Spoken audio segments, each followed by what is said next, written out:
朋友，今天我要告诉你们一个可能会颠覆你一生认知的事实。很多人都以为人老了，有钱有子女，晚年就有保障了。我告诉你，这个想法大错特错。如果你还抱着这种想当然的观念，那么你的晚年很可能，我说的很直接，会是一场凄凉的悲剧。为什么这么说？你环顾四周，是不是发现一个很奇怪的现象？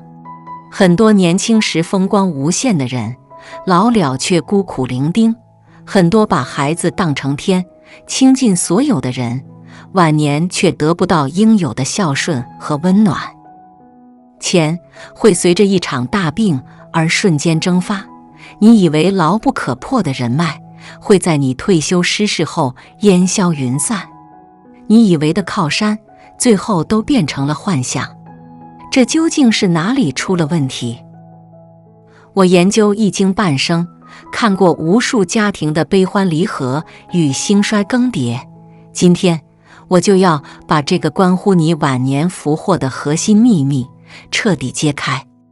真正能让你安享晚年、福禄双全的，不是任何外在的东西，而是你生命中必须牢牢握紧的3张王牌。听懂了，你的后半生才能真正的风生水起，福寿安康。我们先来做一个思想实验。你现在闭上眼睛想一想，你通讯录里有多少人？几百个？上千个？同事、邻居、老同学、生意伙伴，看着热闹非凡吧。但我现在要给你泼一盆冷水，等你老了，真正需要人搭把手的时候，这里面90%的人都会变成一个沉默的符号。这不是我危言耸听，更不是世态炎凉，而是人性规律。人生来就是趋利避害的。你有用，你是中心，众人环绕；你没用了，你成了需要被帮助的对象，人潮自然退去。这就是易经里讲的泰卦和否卦的道理。人生运势好的时候，就是天地交泰，万事亨通，身边自然高朋满座；运势转弱的时候，就是天地不交，闭塞不通，门前自然冷落车马稀。这个时候，谁留下来了，谁才是你生命中的贵人。所以，把晚年的希望寄托在这些虚无缥缈的人脉上，是第一重糊涂。那么，我们来看看大多数人认为最可靠的子女和老伴，他们可靠吗？可靠。但怎么靠？这里面的学问就大了。很多人就是因为用错了方法，把本该是福气的关系，变成了晚年的枷锁和痛苦的根源。那么，到底什么才是我们晚年真正的靠山？请你一定记住我接下来要说的这3张王牌，尤其是他们的顺序，千万不能错。第1张王牌，一个自强不息的自己。你是不是觉得很奇怪？怎么第1张王牌是自己？对，你没有听错。很多人活了一辈子，依靠父母，依靠伴侣，依靠子女，唯独忘了自己才是命运的舵手。靠山山会倒，靠人人会跑，唯有自己才是最坚实的堡垒。易经开篇第1卦乾卦，它的精神是什么？天行健，君子以自强不息。你看天上的太阳东升西落，何曾停歇过一天？脚下的大地春夏秋冬，何曾错乱过一个节气？宇宙大道永不停息，人作为宇宙的一份子，自然也不能停。我见过太多人一退休，整个人的精气神就垮了，觉得我没用了，于是每天吃了睡，睡了吃，像是在等待生命的终点。我告诉你，这种躺平思想正是晚年悲剧的开始。人一旦停下来，身体机能会加速衰退，精神世界会迅速萎缩，很快你就真的没用了。清朝有位老人，80多岁高龄，依然每天坚持临摹书法。有人不解地问：您老这么大年纪了，又不成名成家，还练字做什么？老人笑着回答：我不是为了把字写多好，我是为了让我的手不抖，让我的脑子不糊涂。你看，这位老人的智慧就是自强不息的真实写照。他深刻地明白，人老了，最可怕的不是满脸皱纹，而是自己不能动，不能想，彻底失去对生活的主宰权。那么，如何打造一个强大的自己？记住3个核心支点，缺一不可。第一，健康的身体，这是你享受一切的基础。身体健康，你才能自由地去想去的地方，吃想吃的美食，你不用麻烦子女日夜伺候，避免了久病床前无孝子的人间悲剧。身体健康本身就是一笔巨大的财富，它让你省下高昂的医药费，也为你赢得了晚年的尊严。记住，《易经》讲阴阳平衡，你的身体也要平衡，过度保养和完全忽视都是2个极端。规律作息、合理饮食、适当运动、心态平和，这就是最好的养生。第二，清醒的头脑，这是你守护财富的城墙。为什么现在那么多针对老年人的骗局，买保健品的，搞投资的，收藏字画的，一片一个准？就是因为很多老人年纪大了，思维迟钝，判断力下降，脑子生锈了。所以永远不要停止学习和思考，多动脑，多关注社会，别让自己的思维和时代脱节。头脑清醒，你才能分辨是非，才能守住自己的养老钱，不被人当成韭菜收割。第三，独立的经济，这是你挺直腰杆的底气。钱不是万能的，但晚年没钱是万万不能的。手里有钱，你才有话语权，才能活得有尊严，不用看任何人的脸色。生病了，你能请得起最好的医生，想改善生活，你能买得起想要的东西，想帮扶晚辈，你也有这个能力。所以一定要给自己留一份养老钱，这是你的压舱石。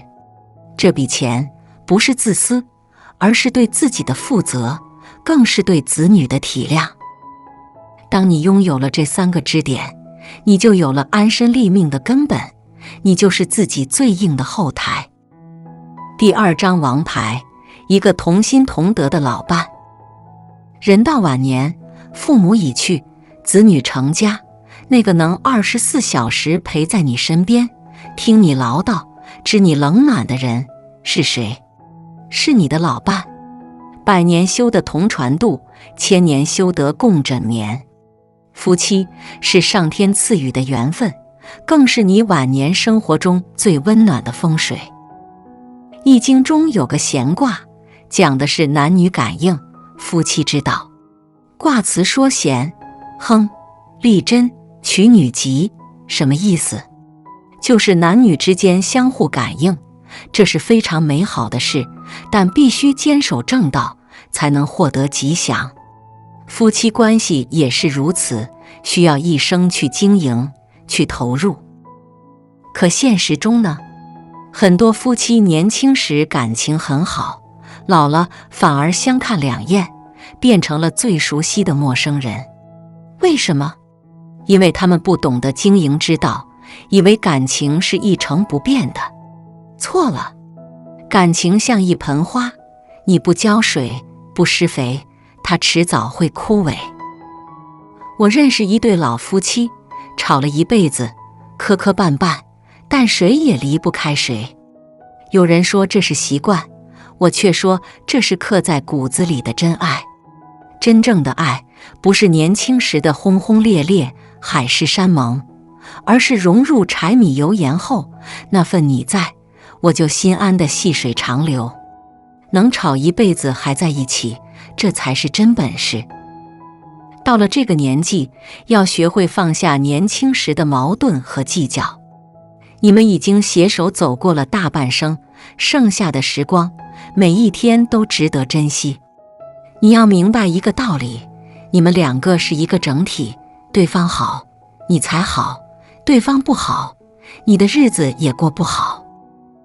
这就是损益之道，懂得为对方付出，损己，最终会增益彼此的感情。一人、两个人都成为受益者。我讲个真实的故事，有位老先生得了重病，生活不能自理，老太太日夜守护，喂饭喂药，擦身换洗，从无半句怨言。邻居劝他，你也一把年纪了，别太累了。老太太说，累啊，怎么不累？可我生孩子那会儿，他也是这么不眠不休地照顾我。现在轮到我了，这是应该的。后来老先生病情好转，他拉着老太太的手说，我现在才知道你对我有多好。老太太笑着说，现在才知道，晚啦。嘴上这么说，但眼里的那份欣慰和幸福是藏不住的。这就是夫妻之道，不是谁欠谁，而是相互的扶持和照应。一个眼神，一个动作，就懂了对方的心意。但是这里我要特别提醒一点，珍惜老伴不等于完全依赖老伴，你依然要保持自己的独立性，因为老伴也会老，也会生病，也会有无能为力的时候。如果你的世界里只有他，一旦他倒下了，你的天就塌了。所以最好的夫妻关系是互为靠山，各自独立，像两棵并肩生长的大树，根在地下相互扶持，枝叶在天空各自舒展。第3张王牌，一群懂得感恩的子女。注意我的用词，我说的是能依靠，而不是应该依靠。很多父母辛苦一辈子，就是盼着老了能依靠孩子。这个观念必须改一改。不是说子女不该孝顺，而是你不能把晚年所有的希望都寄托在孩子身上。易经里有个家人卦，讲的是家庭之道。核心是什么？各司其职，各尽其责。父母有父母的责任，子女有子女的责任，这个秩序不能乱。现在很多父母从小就为孩子包办一切，学习、工作、婚姻，甚至带孙辈，好像孩子永远长不大。我告诉你，这种爱最终会害了孩子，也害了你自己。你把孩子照顾得太好，他就失去了独立的能力，等你老了，他连自己都照顾不好，又怎么来照顾你？所以真正有远见的父母，从小培养的是孩子的独立和担当，让他知道父母的爱不是无限的庇护，他要学会自己面对风雨，甚至将来要成为父母的港湾。但是这中间有个度的把握，既要给孩子自由，又要给予引导，既要让孩子独立，又要让他感受到家庭的温暖。古代有个读书人，家境贫寒，但父母砸锅卖铁也要供他读书。他们没有娇惯他，而是让他从小就自己砍柴、挑水、种地。正是这份磨砺，让他学会了吃苦和坚持，最后考取功名，大有作为。有人问他成功的秘诀，他说，首先要感谢我的父母，他们虽然不识字，却教会了我自立自强这4个字。你看，这才是真正爱孩子的父母。所以子女这张牌能不能成为你的王牌，关键在于你前期的投资，你怎么教育他。你教会了他独立和责任，他将来才有可能成为你的依靠。这里我还要强调一个极其重要的点，依靠子女绝不等于绑架子女。什么叫绑架？就是用我养你这么大的养育之恩去要挟孩子，逼迫他按照你的意愿生活。这是最愚蠢、最伤感情的做法。你养育孩子是你作为父母的责任，不是你日后索取的资本。孩子孝顺你是他的情分，而不是他欠你的债务。这个关系一定要分清楚。你天天把养育之恩挂在嘴边，孩子听了心里会不舒服，你自己心里也不会好受，因为你亲手把温暖的亲情变成了一场冷冰冰的交易。这样换来的孝顺是虚假的，是靠不住的。那怎么才能让孩子心甘情愿地孝顺你？很简单，你要做一个值得他尊敬的父母，有自己的修养，有自己的格局，不斤斤计较，不干涉他的生活。你活得通透自在，孩子自然会从心底里敬重你，孝顺你。有个老人，3个儿子都事业有成，非常孝顺。有人向他取经，他说：我哪有什么诀窍，我就是不给他们添麻烦。我自己能做的是自己做，做不了的也不强求。孩子们看我生活得好，他们就放心了，也就更愿意回来看我。你看，这就是大智慧。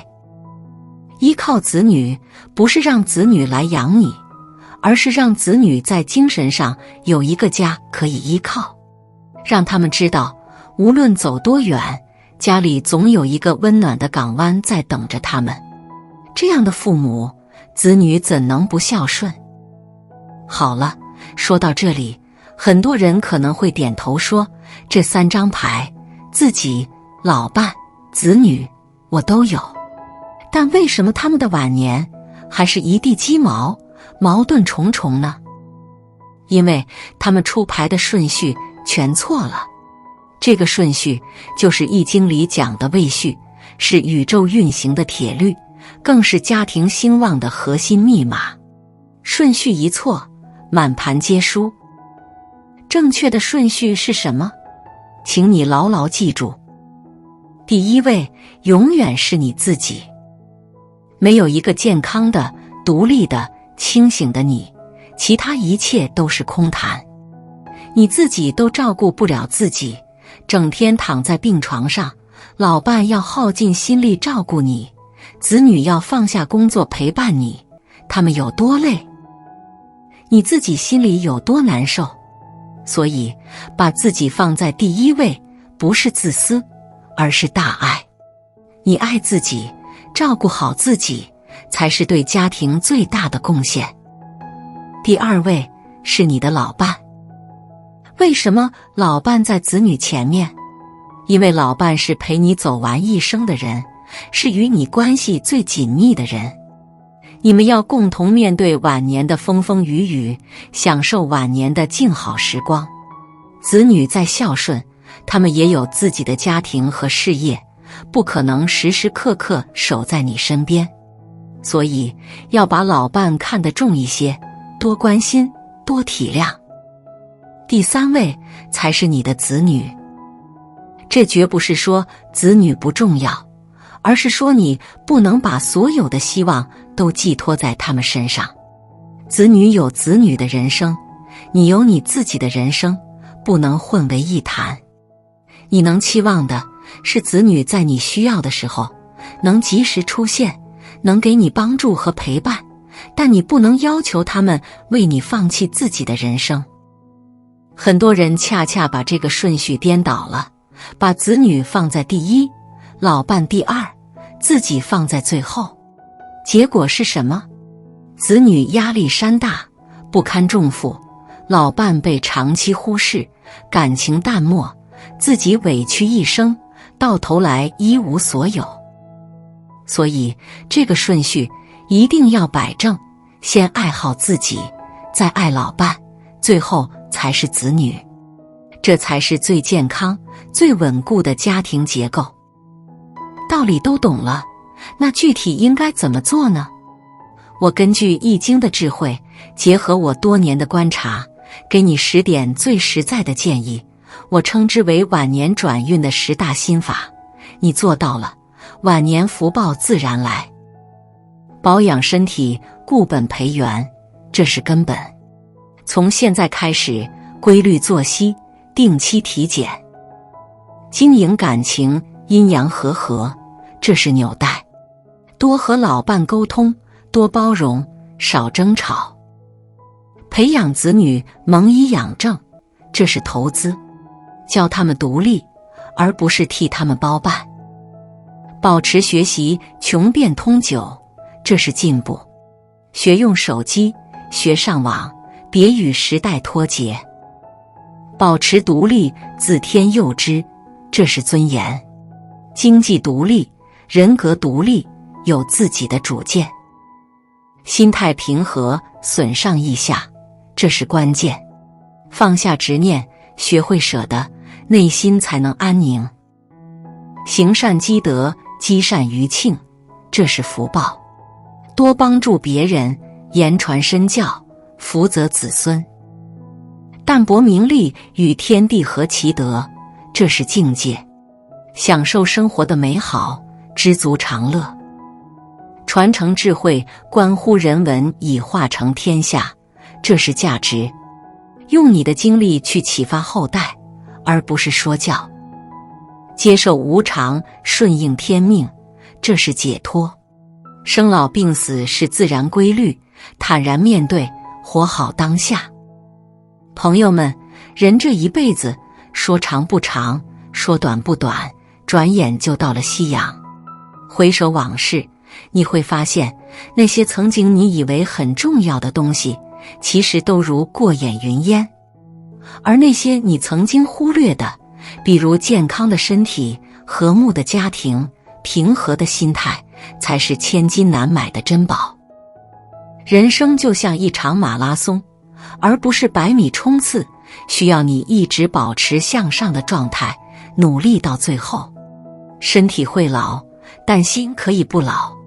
心不老，人就不老，这才是真正的长寿之道。请记住今天我说的这3张王牌：强大的自己，同心的老伴，感恩的子女。处理好这3者之间的关系，摆正他们在你生命中的位置，你的晚年一定会幸福美满，富足安康。易经告诉我们，自天佑之，吉无不利。当你自己活成了一座山，你就不再需要任何靠山。你就是自己最好的风水，最硬的底牌。愿你从今天起修好自己这块福田，祝愿所有的朋友都能安享晚年，颐养天年，这才是人生最大的福气。